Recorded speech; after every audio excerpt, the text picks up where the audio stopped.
네, 오늘은 이제 21절부터 25절 말씀인데 한번 보실까요? 다시 이르시되, 이제 새로운 장면으로 들었었다라는 말입니다. 그러자 그는 다시 그들에게 말하였다 하는 얘기니까, 내가 가리니 너희가 나를 찾다가 너희 죄 가운데서 죽겠고.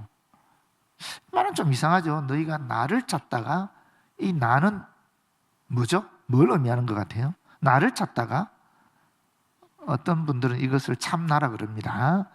참나, 내 안에 있는 진정한 자아, 참나를 얘기하는데, 여기 나는 예수님인 건 아시겠죠, 그죠, 여러분? 근데 이 예수님이라는 것이 나사렛, 갈릴리 나사렛에서 목수로 살았던 그 예수를 얘기하는 건 아니잖아요. 이 예수는 어떤 예수를 얘기하는 겁니까? 그리스도 예수, 메시아 예수를 얘기하는 거예요.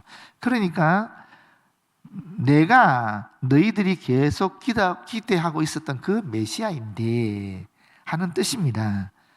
그런데 이 사람들이 그렇잖아요. 유대인들이 계속 몇백 년 동안 메시아를 BC 586년부터 지금까지, 예수님 오시는 그때까지 계속 거의 한 400~500년을 계속 메시아를 기대해 왔던 거거든요. 그렇지 않습니까? 그래서 너희가 메시아를 찾다가 너희 죄 가운데서 죽겠고 하는 말을 하는 겁니다. 그리고 하시는 말씀이 뭡니까? 내가 가는 곳에는 너희가 오지 못하리라. 내가 가는 곳, 이 내가 가는 곳을 그대로 직역하면 내가 가고 있는 곳입니다. 내가 가고 있는 곳, 현재 예수님이 가고 있는 곳이 뭡니까? 예수님이 하나님이 주신 구속의 그 길을 가고 있는 거죠. 다시 말하면 십자가, 죽음, 부활, 승천, 이런 길을 가고 있단 말이에요. 그 길을 얘기하는 겁니다. 그리고 궁극적으로 이 길은 어디가 목적지겠습니까? 하늘이죠. 하늘나라가 아니겠습니까? 아버지 집인 하늘나라, 너희가 오지 못하리라. 이해되시죠? 이제, 그죠? 이 말씀이 완전히 이해가 되시죠? 그죠? 그런데 여기서 중요한 건 뭐냐면, 예수님을 거부한 사람들은 결코 갈 수 없다라는 것입니다. 유대인들은 하나님의 백성이기 때문에 당연히 하나님의 나라 가는 것으로 그들은 알고 있었습니다.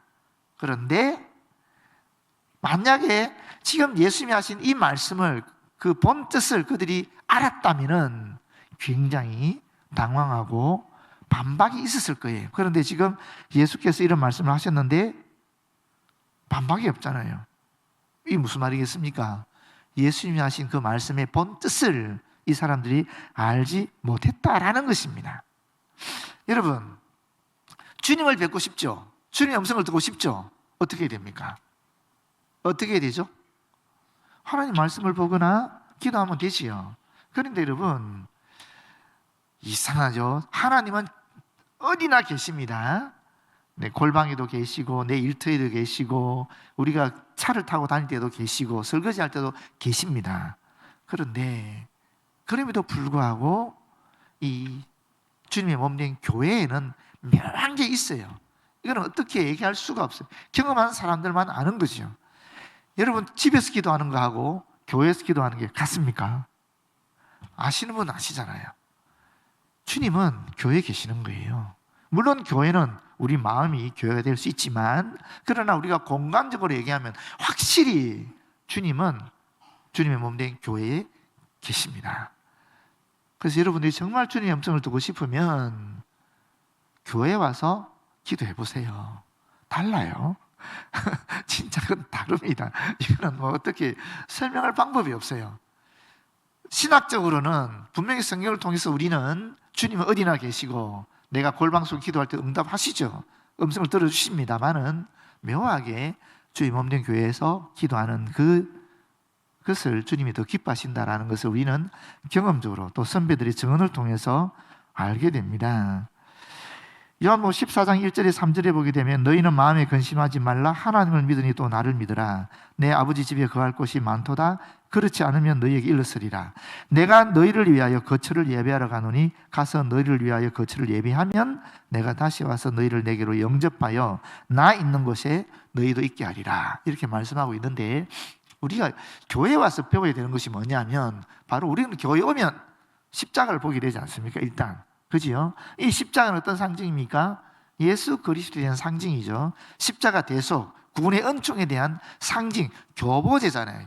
그래서 이걸 십자가를 보는 순간에 우리는 예수님을 기억하게 되고 또 예수님께서 나를 위해 십자가 피 흘려 돌아가신 그 보혈을 기억하게 되고 동시에 이 십자가를 통해서 우리는 그 뒤에 있는 하늘나라를 바라보게 되는 거죠. 십자가는 하늘나라로 가는 그 길이거든요. 그 길을 보게 되는 겁니다. 다시 말하면 우리의 목적지가 보이는 거죠. 바로 하늘나라라는 것입니다. 예수님도 분명히 내가 너희를 위해서 거처를 예배로 간다 라고 얘기하고 있거든요. 그래서 우리가 이 십자가를 바라보고 예수를 바라보고 나아가게 되면 결국 우리는 예수님이 예비하신 하늘나라에서 우리의 집을 갖게 될 것이다, 우리의 거처를 갖게 될 것이다 하는 그런 분명한 믿음을 가지게 된다는 것입니다. 여러분, 이것이 사실 우리 예수 믿는 사람들 아니겠습니까? 진짜 그렇지 않습니까? 이거 없으면 불행한 사람들이죠. 비참한 사람들이죠. 정말 안 된 사람들이죠. 그러나 우리는 분명하게 저 십자가를 보고 저 십자가 그 뒤에 멀리 있는 하늘나라가 내 본향이다, 내 고향이다, 내가 가야 할 곳이다, 나의 목적지다 하는 그런 믿음의 눈을 가질 때에 우리가 진정으로 그리스도인의 삶을 이 땅에서 바르게 그렇게 살아갈 수 있으리라고 믿습니다. 22절에 보시게 되면 유대인들이 이르되 그가 말하기를 내가 가는 곳에는 너희가 오지 못하리라 하니 그가 자결하려는가? 이 자결하려는가 하는 말을 원어적으로 얘기하면 자결할 것도 아니면서 이런 말이에요. 아주 신랄한 빈정거림의 의미가 내포되어 있다고 볼 수 있습니다. 하나님의 택한 백성이라는 이 신분 때문에 유대인들은 자신들은 반드시 천국에 갈 것이라고 생각했거든요. 이게 전제되어 있는 생각입니다. 그런 믿음이죠. 그런데 만약에 예수님이 자결한다면 어떻게 되겠습니까? 그건 지옥에 가는 거죠. 유대인으로서 예수님이 천국 가는 게 당연한 건데 자살하게 되면 그거는 지옥 가는 거잖아요. 왜? 유대인 율법에 그런 게 있거든요. 유대인 율법에 당연히 자살하게 되면 지옥 가는 것도 있으니까. 그러니까 지금 이 말은 빈정거린다고 볼 수 있습니다. 우리가 당신을 따라갈 수 없는 곳에 간다면 결국 자살한다는 말이 아니냐, 그런 거죠. 유대인들 죽으면 당연히 천국 가는 건데 예수님이 지금 내가 있는 곳에 너희는 못 온다 그러니까 자기들이 갈 수 있는 천국에 예수님이 못 가는 게 되는 거잖아요. 그럼 유대인으로서는 죽으면 당연히 천국 가는 건데 천국 못 간다 그러니까 그러면 자살하려고 하는 건가? 그럼 지옥 가게 되는 거니까 이제 이렇게 빈정거리는 거죠. 너 그 죽으려고 하냐? 그럼 너 지옥 가는데 네 지옥 가면 우리는 널 따라갈 수 없지. 뭐 이런 얘기입니다. 그래서 여기서 우리가 두 가지를 볼 수 있는데 하나가 뭐냐면은 무지죠. 무지. 예수님을 믿지 않는다면 유대인이라는 혈통과 상관이 없이 죄 가운데 죽어서 멸망하게 되지 않습니까? 물론 우리는 지금 예수님을 잘 알기 때문에 이렇게 얘기하는 거죠. 그 시대 유대인들은 아마 모르는 게 당연했을 거예요. 그런데 여기서 우리가 참 심각한 게 뭐냐면 예수님의 말씀을 하나의 조속거리로 취급해 버렸다라는 겁니다. 그게 중요한 것 같아요. 사실 하나님의 말씀은 예수님의 말씀이고 성령의 말씀 아니겠습니까? 이 하나님의 말씀을 우리가 가지고 있는 믿음, 우리가 가진 신앙의 지식, 우리가 가진 경험으로 판단할 때 나도 모르게 이게 무시할 때가 있고 어떤 경우는 말도 안 돼 라고 하면서 조롱할 때가 있어요. 저는 그런 경험이 있거든요. 어떤 경우 읽어보면 이런 말도 안 되는 소리 하냐? 이런 생각이 들 때가 있습니다. 그럴 때마다 제가 스스로 얘기하죠. 그래도 하나님의 말씀인데 의미가 있겠지. 그 의미가 뭔지를 찾아야지. 이렇게 생각을 내가 의지적으로 하는 거예요. 그런데 읽다 보면 이게 말도 안 되는 이런 얘기 있어요. 성경에 어떤 내용이 있느냐면 진멸한다는 말 있잖아요. 진멸. 그거는 모조리 다 죽인다라는 거예요. 아이부터 어른, 여자, 노인 상관이 없이 그 족속 전체를 완전히 가나안 족속 전체를 다 죽여버린다는 소리거든요. 그게 이해가 됩니까? 지금 우리로서는 이해가 안 되잖아요. 어떻게 이해가 됩니까? 근데 하나님 역사 속에는 그런 일들이 종종 일어나거든요. 소돔 고모라 보십시오. 그거 멸망시킬 때 애들 살려줬습니까? 안 살려줬어요. 애고 어른이고 완전히 다 멸망시켜버렸거든요. 노아 왕조도 마찬가지 아닙니까? 그때는 애들 없었습니까? 갓난아기 없었습니까? 다 있었습니다. 그러나 하나님께서 한번 진노하시고 심판하실 때는 완전히 없애버리는 거거든요. 그런데 우리가 아니 하나님은 사랑의 하나님이신데 어떻게 이럴 수가 있냐 라고 생각할 수 있는 거죠. 성경은 분명히 그렇게 얘기했음에도 불구하고 이걸 내가 현재 가지고 있는 그런 하나님에 대한 지식이나 경험으로는 또 현대인의 상식으로는 도저히 이해할 수 없는 그런 것들이 성경에 많다라는 겁니다. 그럴 때 우리도 모르게 이제 조롱하게 되면 지금 유대인들이 예수 그리스도의 말씀을 듣고 조롱하는 것과 똑같은 그런 과오를 범하게 된다라는 것입니다. 그러니까 이게 결코 남의 얘기가 아니라는 거죠. 우리 자신의 얘기가 될 수 있다라는 것입니다. 또 두 번째는 우리가 자세히 마음가짐이라는 생각인데 무슨 말이냐면 그렇기 때문에 우리는 이런 어리석음을 범하지 말자라는 거죠. 주님을 나의 구주로 영접했다고 해서 자만하고 안일한 자세를 지니지 말자 하는 얘기입니다. 나는 이미 구원받았으니까, 나는 예수 믿고 천국에 이미 확정되어 있으니까 이제 뭐 적당히 살아도 되지 않겠느냐 하는 그런 마음가짐을 하나님은 또는 말씀은 절대로 용납하지 않거든요. 성경은 절대 그렇게 얘기하고 있지 않고 있어요. 나의 달려갈 길을 얘기하고 있지 않습니까? 바울이 이미 구원받았잖아요. 근데 왜 나의 달려갈 길을 그렇게 목숨 걸고 달려간다라고 얘기하겠습니까? 선줄로 생각할 때 넘어질까 조심하라. 이 바울같이 위대한 사람이 어떻게 이런 얘기를 합니까? 우리가 바울의 뒤를 쫓아갈 수 있습니까? 진짜 그야말로 세례요한이 했던 것처럼 신들매도 풀기 어렵죠. 우리는 바울의 신발끈 풀기도 감당하지 못하죠. 바울과 우리를 비교해보면. 그렇지만 그 위대한 바울이 뭐라 그럽니까? 선줄로 생각할 때 넘어질까 조심하라 그러거든요. 우리는 언제든지 이와 같이 우리도 알지 못하는 건데 우리가 가져왔던 그런 선입관, 우리의 지식, 우리의 경험, 또 우리가 갖고 있는 그런 하나님에 대한 생각들이 우리도 모르게 유대인들처럼 이렇게 되어버릴 수 있다라는 겁니다. 어떻게 되겠어요? 끊임없이 예수님께 붙어 있어야 되는 거죠. 예수님께서 우리의 포도나무가 되시고 우리는 그 가지가 되어서 그분으로부터 계속적으로 양분을 받아야 되지, 나는 이미 포도나무에 붙어있는 가지니까 이제 더 이상 나무로부터 영향을 받지 않아도 된다라고 하는 그 순간에 그 가지는 말라 죽을 수밖에 없다라는 겁니다. 그래서 우리가 항상 겸손하게 경각심을 가지고 언제든지 이 주님의 말씀을 늘 오늘 여러분들 같이 이렇게 사모하고 또 읽고 묵상하고 이 말씀을 나한테 적용시키고 항상 그렇게 해야 우리가 이 유대인들처럼 되지 않는다라는 겁니다. 여러분, 이분들 대단한 분들이셨어요. 서기관들, 바리새인들 정말 훌륭한, 그 당시로서는 아주 훌륭한 분들이었습니다. 정말 경건한 분들이셨어요. 우리는 진짜 이 사람들처럼 살아가지를 못해요. 정말 자신들을 희생하고 절제하면서 그렇게 살아가는 분들입니다. 말씀 지키를 예를 썼고. 그러나 그럼에도 불구하고 그들이 이와 같이 이 인간의 전통, 인간의 지식, 인간의 말씀에 대한 해석 이런 데 붙잡혀 버리게 되니까 정말 이런 비극적인 그런 상황을 맞이하게 되는 겁니다. 그런데 이게 절대 남의 일이 아니다라는 거. 우리 여기 계시는 분들이 더 그런 위협에 빠질 수 있다, 그런 위험에 빠질 수 있다 하는 것을 그런 생각을 가졌으면 좋겠습니다. 그렇기 때문에 우리는 늘 주님과 밀접한 교제를 하면서 주님이 주시는 이런 영원한 생명을 유지해 나가야 된다는 그런 결단을 했으면 좋겠습니다. 23절 말씀입니다. 예수께서 이르시되 너희는 아래에서 났고 나는 위에서 났으며 너희는 이 세상에 속하 있고 나는 이 세상에 속하지 아니하였느니라. 이거는 이중 반복인데 더군다나 대꾸를 통해서 비교를 통해서 계속 강조하고 있는 것이죠. 너희, 나, 또 아래에서 남, 위에서 남, 그리고 이 세상에 속함, 이 세상에 속하지 않음, 이런 형태로 계속 비교하면서 반복해서 강조하고 있는 것이죠. 당시 유대인들은 예수님을 갈릴리 나사렛의 목수였던 요셉의 아들로, 아니 목수였던 예수님을 생각했을 겁니다. 당연하지 않겠습니까? 그건 당연한 거죠. 당연히 그렇게 생각할 수밖에 없죠. 그렇기 때문에 유대인들은 서기관 바리새인은 굉장히 높은 사람들이고 굉장히 종교적으로 존경받는 사람들이고 또 그 당시 사회를 이끌어가는 지도자들인데 이 사람들은 낮추고 예수님은 목수인 것이 감히 자기 스스로 높이는 거예요.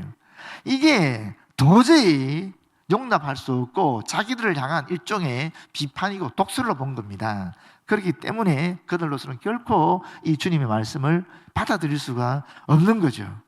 여러분, 사실 우리가 거듭났다라는 말이 무슨 말입니까? 거듭났다라는 말은 엄밀하게 따지면 위로부터 다시 났다라는 소리잖아요. 우리는 사실 두 번의 이 출생을 경험하지요. 첫 번째는 육체적인 출생이죠. 어머니로부터 출생하는 거죠. 두 번째는 영적으로, 성령으로, 물과 성령으로 거듭나는 걸 얘기하지 않습니까? 그래서 이거는 위로부터 나는 거죠. 육체적인 출생은 아래부터 난다라고 볼 수 있는 거죠. 그러니까 여기서 분명히 지금 얘기하시는 예수님의 말씀이 이해가 되죠.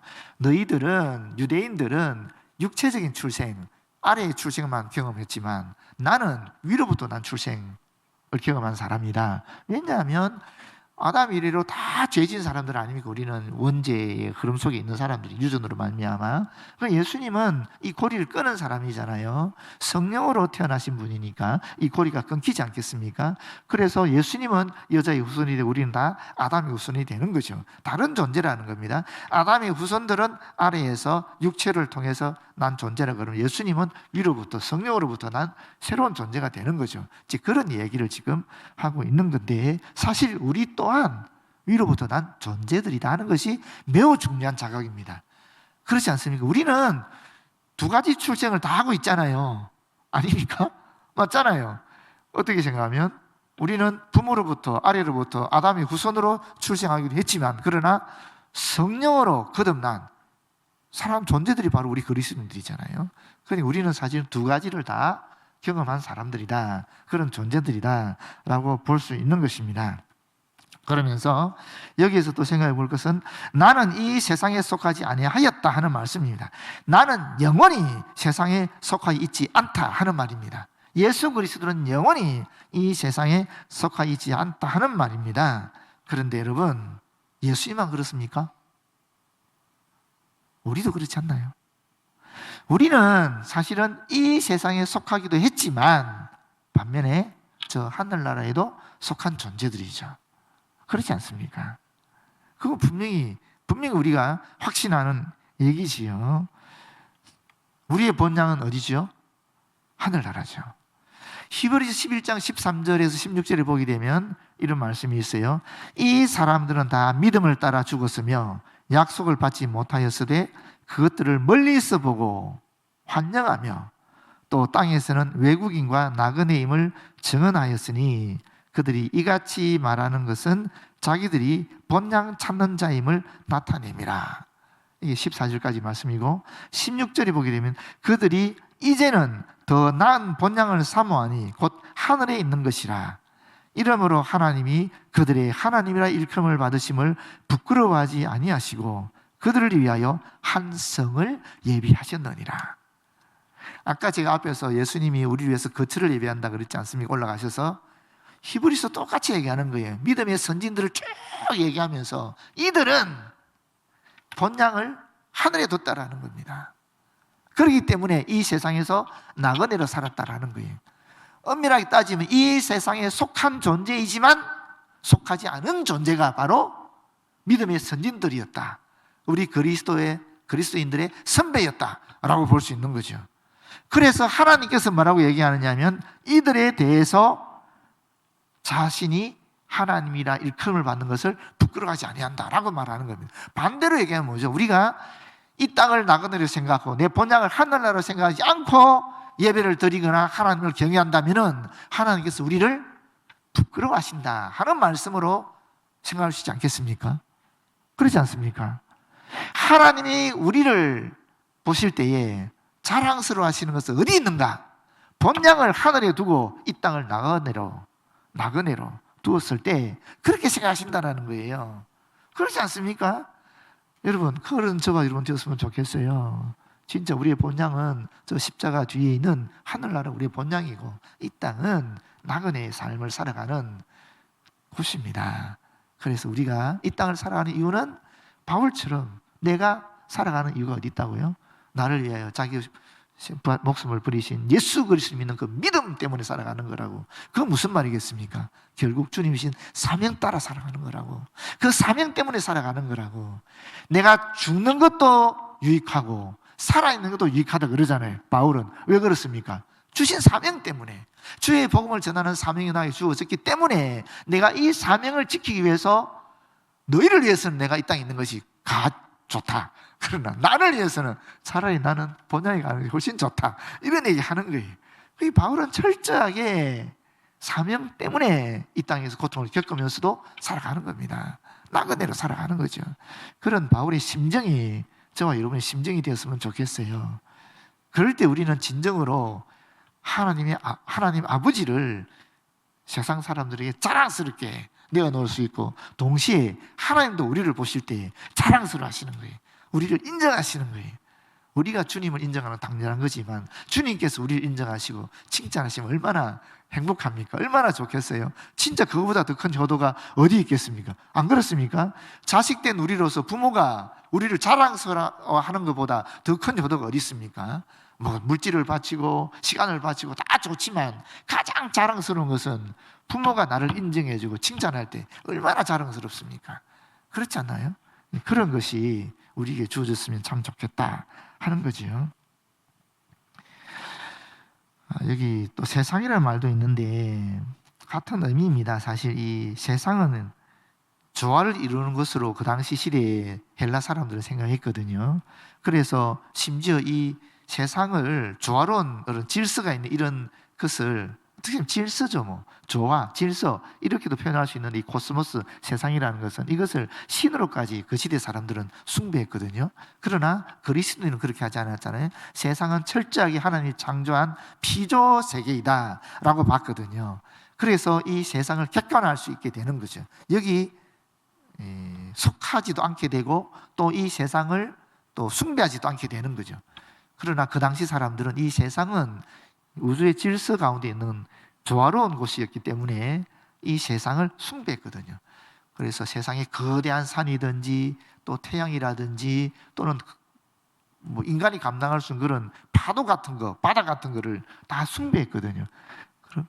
그렇지 않습니까? 그래서 세상에 속한 존재가 되어버린 거죠. 그러나 우리는 이게 하나님을 창조하신 피조세계이기 때문에 우리는 하나님만 섬기게 되는 것이죠. 근데 또 세상에 대해서 성경은 이 맥락적으로 좀 이해해야 될 필요성이 있어요. 우리가 요한복음 3장 16절 기억하지 않습니까? 하나님이 세상을 이처럼 사랑하사. 이때 세상은 지금 여기 나오는 세상과 좀 다르거든요.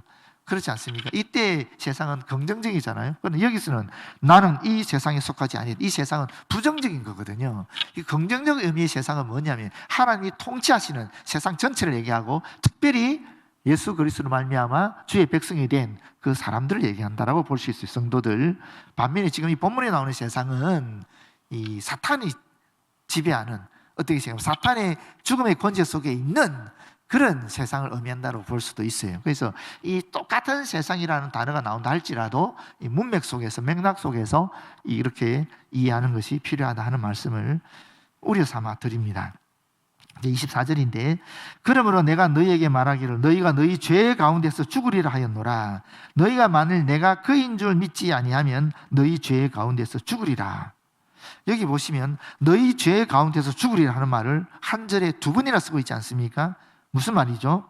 이 절은 매우 심각한 내용을 담고 있다 하는 강조 용법이죠. 그 이유는 이 유대인들이 자기들은 하나님의 백성이기 때문에 당연히 천국 간다라고 생각하고 있는데 그렇지 않다 하는 얘기를 하기 때문에 이 절은 매우 그들에게는 심각한 절이 될 수 있다는 것입니다. 그 이유는, 이 불행한 사태에 이르게 되는 그 이유는 무엇입니까? 믿음이 없음이죠. 내가 그인 줄 믿지 아니하면, 내가 그다 하는 것을 믿지 않는다라는 거예요. 내가 그다, 이 말이 무슨 말이겠습니까? 이 말은 바로 나는 스스로 있는 자다, 나는 메시아다 하는 말과 같은 말입니다. 그런데 여기서 지금 나는 메시아다 하는 말을 하지 않는 이유는 또 무엇일까요? 내가 메시아다 그러면 이 사람은 어떻게 생각하겠어요? 당장 정치적인 메시아로 생각하는 거예요.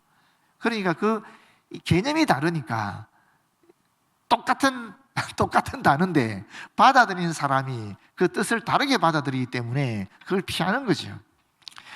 저도 우리 그 담임 목회하기 전에는 계속 끊임없이 학술 회의를 참여하고 계속 학자기를 걸었거든요.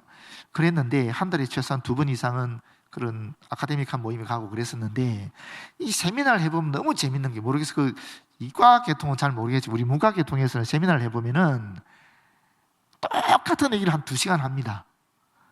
똑같은 얘기를 서로 막 논쟁으로 해요. 그 결론적으로 시간이 막바지 가게 되면 내가 하고 싶은 말이 그 말이었다고 이렇게 얘기해요. 그러니까 이쪽 편이든 저쪽 편이든 결국 똑같은 얘기를 하는데 머릿속에 들어있는 그 개념에 대한 정의가 다른 거예요. 똑같은 단어를 가지고 다른 정의를 갖고 얘기하니까 이것 때문에 계속 결론적으로 나도 하고 싶은 말이 그 말이었다고, 이게 결론이에요. 그래서 개념 정의라는 게 굉장히 중요해요. 무슨 얘기를 할 때. 그래서 교회를 하더라도 항상 교회의 정의가 뭔지, 믿음도 믿음의 정의가 뭔지, 믿음의 대상이 누군지, 똑같이 믿음 얘기하지, 우리는 예수 그리스도 믿는다 그러지만 신천지 그렇게 얘기 안 하잖아요. 그렇지 않습니까? 그들은 이만희를 믿는 거지 예수를 믿는 게 아니거든요. 똑같이 믿음을 얘기하는데, 똑같이 믿음의 대상을 얘기하는데 전혀 다른 내용을 갖고 있는 거예요. 그런 경우가 굉장히 많습니다. 여러분 서로 대화하는 가운데에서도 그런 경우가 많습니다. 나는 내가 생각하는 용어의 그 개념과 상대가 생각하는 용어의 개념이 다를 때가 너무 많거든요. 예수님도 그런 거예요. 내가 지금 메시아라 그러면은 정치적 군주로 생각하니까 이 유대인들은, 당신이 말씀하시는 메시아는 그거 아니잖아요. 인류의 구원을 위한 그런 구속주잖아요.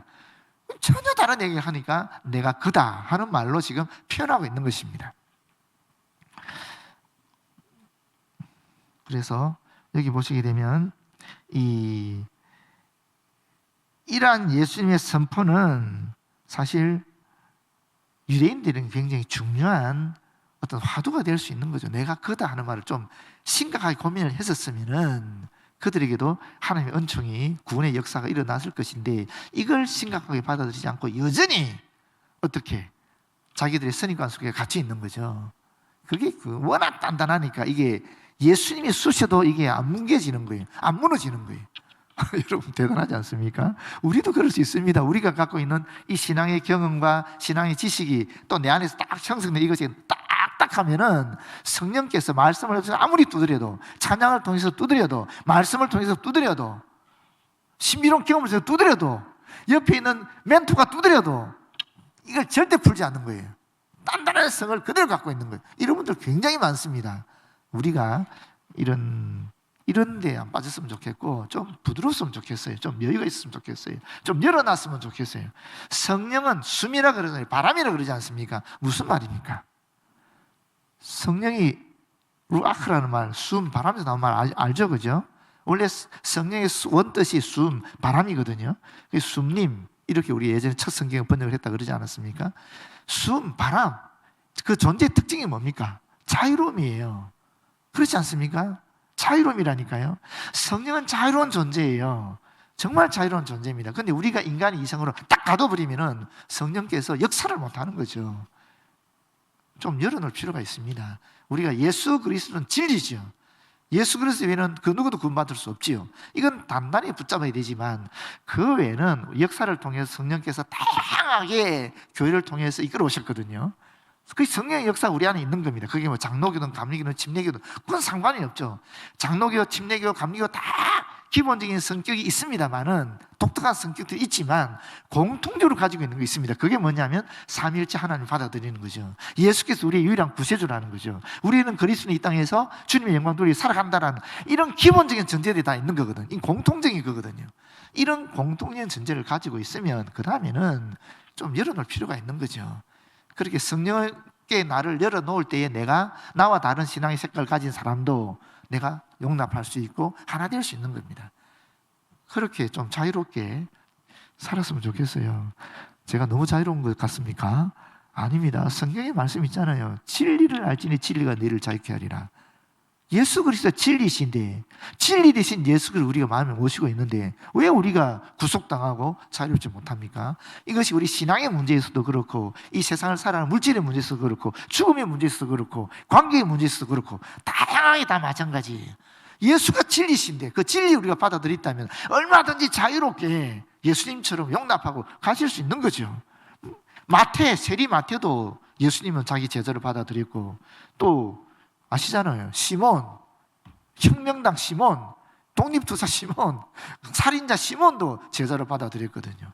있을 수 없는 일이에요. 그 시대에 개념으로 봐서는. 근데 예수님이 제자 그룹 안에 다 들어와 있거든요.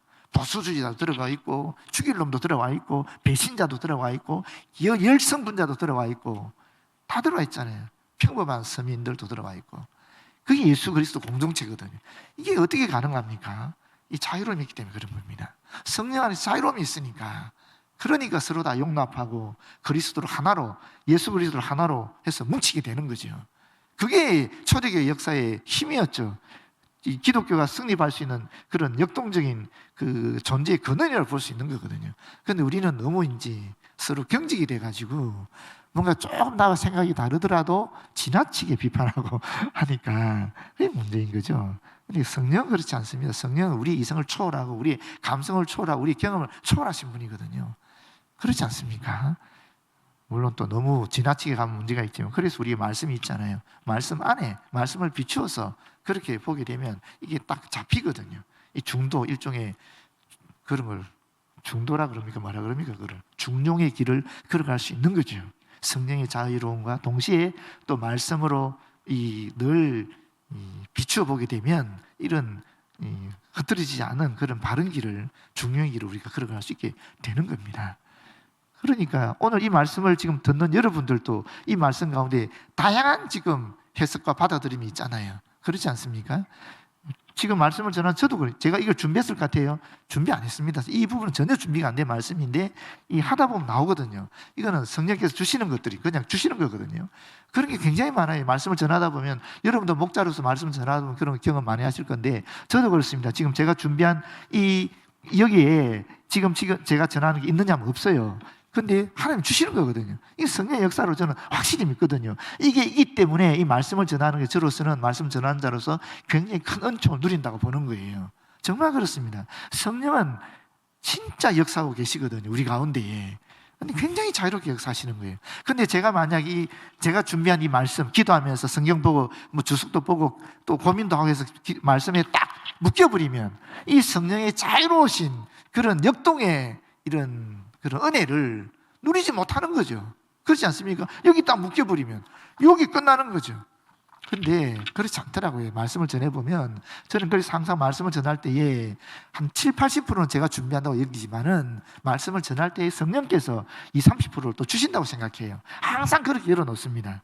그래서 제 설교를 1부부터 5부까지 들어보신 분들은 아시겠지만 우리 그때 미디어 강사했던 신율 집사가 이런 얘기 하더라고요. 목사님 말씀은 진화하는 것 같아요. 그런 말씀을 하는 이유가 그런 데 있는 거예요. 하다 보면 자꾸 보태주는 것도 있고 첨가하는 것도 있고 또 성령 역사하는 것도 있으니까 또 어떤 걸 빼낼 것도 있고 그렇게 되더라고요 보니까.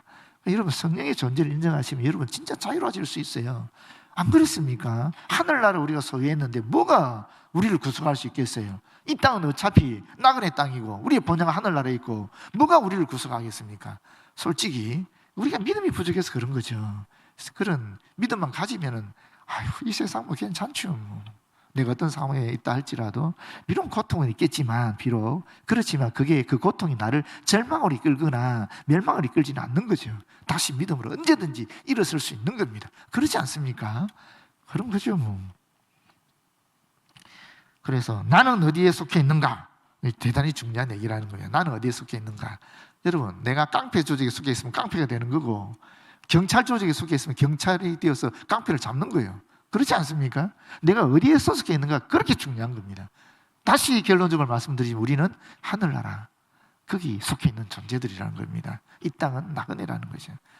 그렇지만 이 땅을 무시하지 않는 이유는 이 땅에 우리를 보내신 하나님의 사명이 있으니까 하나님을 드러내고 하나님의 복음을 전하고 하나님의 영광을 이 땅에 이룩하기 위한 그런 사명이 우리이기 때문에 이 땅도 소홀하지 않는 거지. 그러나 우리의 본심은 우리의 본향은 하늘에 있는 것이에요. 25절 그들이 말하되 내가 누구냐? 예수께서 이르시되 나는 처음부터 너에게 말해온 자니라. 이 말씀이 그 말입니다. 이 말씀이 여기도 내가 누구냐? 이렇게 묻는 것은 뭐냐면 너까짓게 도대체 뭐라고 이런 말을 하느냐? 이런 뜻이에요. 이것도 굉장히 조롱하고 멸시하는 말입니다. 너희가 너희 죄 가운데 죽으리라 그러니까 네가 뭔데? 이런 말이거든요.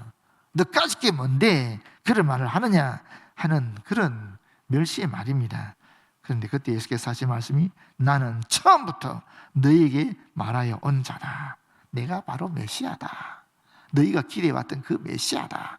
나는 스스로 있는 자다. 내가 바로 너희가 믿는 하나님이다. 그런 이야기를 하는 것입니다. 여러분, 신앙이 뭡니까? 사실 우리가 신앙이라는 것이 예수 그리스도 말씀을 믿는 거죠. 엄밀히 따지면 그렇지 않습니까? 우리가 말씀을 통해서 하나님을 알게 되는 거죠. 이 말씀은 사실 예수 그리스도라고 그러잖아요. 또 예수님은 하나님이라 그러지 않습니까? 성경은 요한복음 계속 그 얘기하고 있잖아요. 태초부터 계신 하나님의 말씀이다. 절대 불변한 하나님의 진리다. 뭐 이런 얘기하고 있잖아요.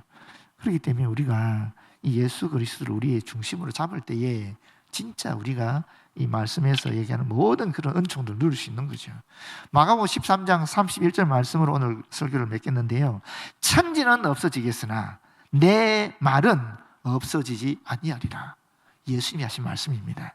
그래서 우리가 예수님의 말씀을 붙잡고 나아갈 때 그야말로 우리는 이 땅에서 나그네의 삶을 살면서 하나님 주신 은총을 누리면서 저 하늘나라를 바라보고 걸어갈 수 있고, 또 동시에 우리가 진정으로 진리 안에서 성령 안에서 자유를 누리면서 살아갈 수 있으리라고 믿습니다.